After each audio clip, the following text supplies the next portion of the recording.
Howdy, I'm Jeremy. So, this video is actually kind of a little impromptu thing I'm doing. I was actually about to do a video over Sandman Volume 1. So by the time this video airs, I will have done that video and posted it already. But I wanted to just sort of talk about this because it's something that is kind of just bouncing around in my skull as I'm preparing to sit down and do another video. And that's that I wanted to sit down and go back over We3, or at least sort of touch on this graphic novel again. Because I did a video already for this channel, and I'm relatively proud of the video. I always feel whenever I post these that I didn't say enough, or I didn't talk about the things that I wanted to talk about, and then there's always a tiny little detail in the book that I discover after the fact that I'm like, oh crap, I should have talked about it then. But looking at We3 again, there's not really a lot more that I wanted to talk about. But then recently I discovered another channel on YouTube titled Silver Eye Patch Wolf. He's a YouTube artist, or excuse me, a YouTuber, influencer, whatever these words are. And his channel is, for the most part, centered around anime, which normally isn't my thing. But a friend of mine a couple of years ago sat me down and he played the game Silent Hill 2 because he told me it's like the Citizen Kane of video games, which I was like, that's a bold statement. But he played it for me, and I found myself really impressed with the game. If you see my arm going down, my cat Jones has suddenly popped into the room. He likes attention. Don't you, Jones? Yeah. But it was a really interesting game, and so naturally one thing led to another, and I started Googling Silent Hill 2. I stumbled across Silver Eye Patch Wolf. I discovered his channel. And apart from his gorgeous breakdown of the game Silent Hill 2, which I would definitely recommend, even if you haven't played the game, it's really gorgeous and a really interesting rhetorical analysis of a video game, and also another good reason, or at least another good resource for defending video games as art. Another one of his videos, because of course you can't just watch one video on YouTube. They're like potato chips, you know. You start with one, the next thing you know the bag's empty, and you sit down and ask yourself, what have I done with my life? Another one of his videos was an interesting one titled Why You Should Watch Disturbing Movies. And at first I was like, okay, he's going to be sitting down and talking about like slasher films and stuff like that. But it actually wasn't. He sat down and he picked a small handful of films, some of which I had heard of, some of which I didn't even know existed. And one of them was an interesting film called Plague Dogs.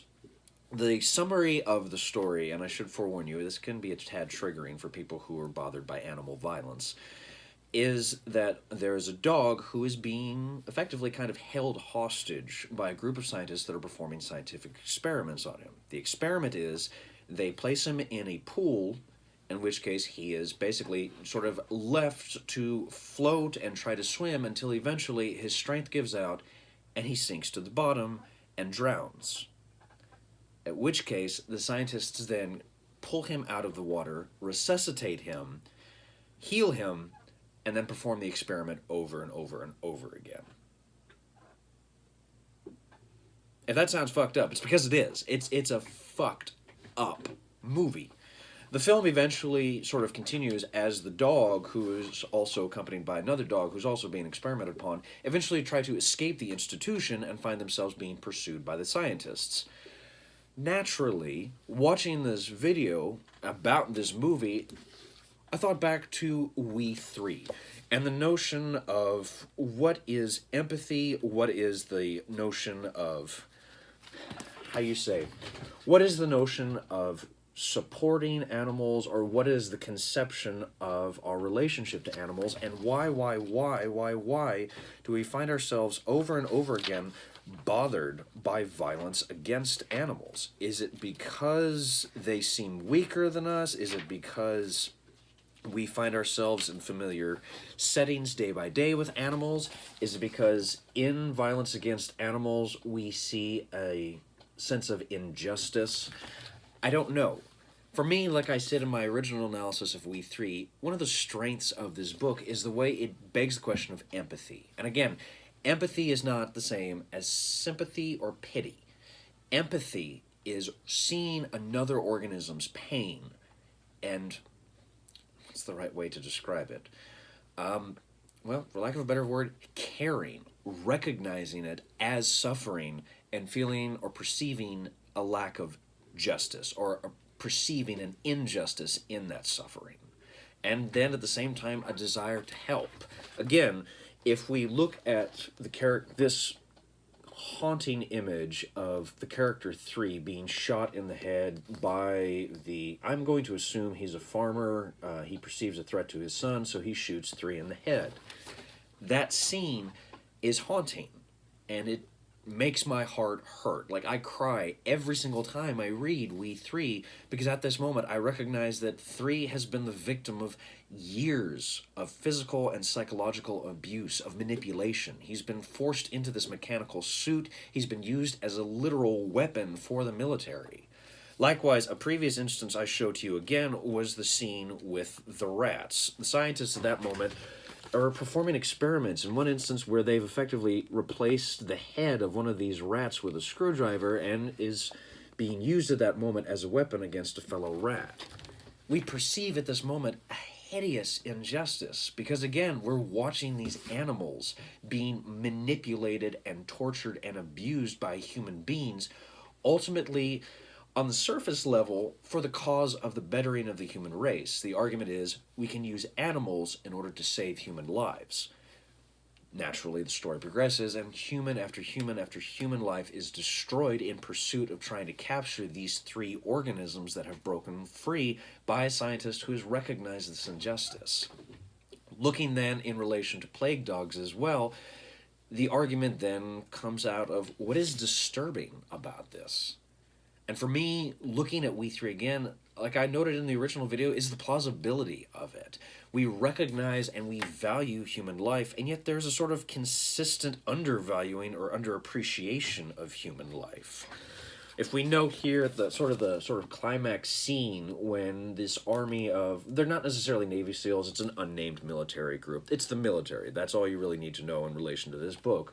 But we see soldiers going down trying to capture the 3 before we eventually observe that what has taken place, well, as the final shot demonstrates, is an explosion. The suits blow up, the animals escape, many lives are lost, and then this conspiracy, hello Tommy, that led these organisms to their eventual suffering and torment is undone.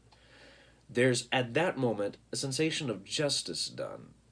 But at the same time, what's interesting is you recognize in this book is the recognition that, okay, these 3 animals managed to escape. These 3 animals managed to survive. But not everyone did. And when I think of the own animals in my life, and I think of the lives that have been lost unnecessarily due to just careless violence, it hurts my heart. And so one of the appeals to me of the graphic novel We3 is it's a chance to sort of stop and sort of not reconcile, but reevaluate what your values are. Because the unnecessary suffering of any organism, whether it be a human being, a rabbit, a dog, what have you, is unnecessary. Perhaps a sort of real-world example may offer this. Several years ago, I was in my Biology 2 lab, and I was pursuing my bachelor's degree, and you had to take your biology course, and there was a lab that went with it. One day before class started, I was looking down at my feet and I noticed a little field cricket just sort of walking across the floor. Now, my dad's an exterminator, so when it comes to bugs, I have an odd relationship with them. When I was a kid, he had baby food jars with like black widows and scorpions and orb weavers and all manner of insect books around me. Bugs were sort of ever-present reality. But at the same time, my dad was an exterminator, so all the advantages that I had in terms of like my economic realities, my education, was largely due to the fact that my dad was getting paid to kill bugs. Naturally, you can probably see where this is going. Out of no reason whatsoever, I stepped on the cricket. Now, I've stepped on hundreds of bugs over the course of my life. It's just, again, it's something I did. But for the first time in my life, I stopped and I asked myself, why did I do that? And I had no good reason for it. It was a field cricket. It's not a venomous organism. It poses absolutely no threat to anybody. This is not a black widow crawling across the floor towards somebody's leg. This is a cricket crawling across the floor from one hole in the wall to the next. Why did I do it? Again, I have absolutely no reason other than the fact that at that moment I didn't have any empathy whatsoever. For whatever reason, I elected to just end that creature's life. Now, I know immediately the reaction. It's a cricket. It's a bug. Who cares? But that in itself, I think, sort of reaffirms my point. When we look at We3, one of the things that makes us ask the question or answer the question, so what, is a small little element of the story that can sometimes get lost. In the opening of 3 chapters, we see missing posters. One for the dog, who we observe his name is Bandit. We progress a couple pages forward, and then eventually we see another missing poster for the cat. Sweet little ginger kitty by the name of Tinker. Speaking of sweet little ginger cats. And then after that, at the beginning of the next story, if I can find the bloody thing.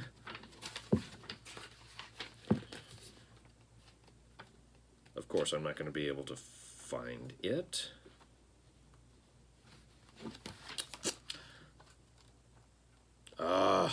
Darn. Of course, it's just, oh, never mind. Here we go. Let's find, here we are. Pirate. So, sorry that took so long. I really need to bookmark these things and get prepared for videos. But I didn't know I was going to make this one, so whatever. Those 3 little missing posters are something that everybody has seen at some point in their life, because at some point, most people have had a pet, and most people have had a pet that has run away because life happens. But those 3 instances are the answer to the so what, who cares? That cricket that I stepped on was a cricket. It was just moving about the space, unaware of my existence, and I was unaware of its existence until it crossed my path. When it comes to these 3 animals, as those missing posters sort of demonstrated, somebody cared about them, because at that moment somebody had taken the time and effort to bring those animals into their lives, to give them names and identities and observe them in relation to their day-to-day existence. If you note this tabby butthead that's sitting here in my lap, who gives no consideration to the fact that I'm recording a video for my YouTube channel, thank you very much, sir.